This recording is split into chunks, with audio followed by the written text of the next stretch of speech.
Z into our newsroom in just the last hour. A suspect has been charged after the death of St. Louis police officer David Lee.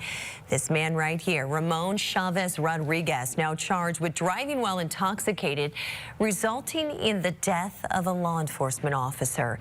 Chief investigative reporter Lauren Traeger first learned his name yesterday. Lauren has spent so much time digging into these new charges and, Lauren, his past for us here. Yeah, that's right, Claire. This is a big update here. The suspect we know is 24 years old and does have a rap sheet. According to court documents, he's also been living in the country illegally for quite some time, and that is certainly raising some serious questions in all of this. So we want to give you some information about his past record.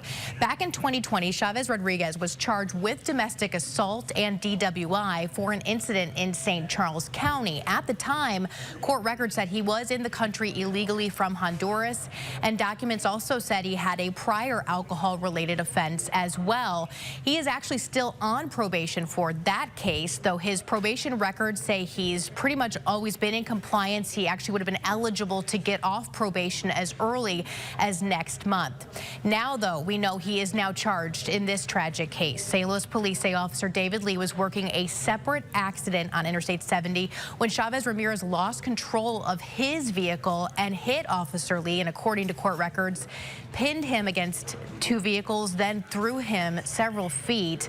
Lee later died at a local hospital.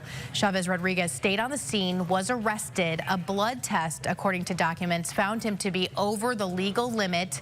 They also collected a recorder from his vehicle, investigators did, which clocked him going 16 miles over the speed limit there just 5 seconds before the crash.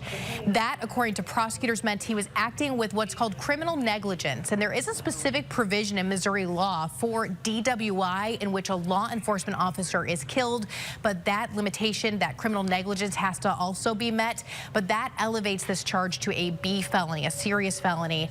He is currently being held right now in St. Louis City without bond. We are expecting to learn more information at a news conference coming up in just about an hour or so. We're also, of course, going to be asking questions about these issues with whether he should have been deported after those charges previously, what was going on with his immigration status. We're going to be asking all those questions, and we'll bring details as soon as we have them, Claire.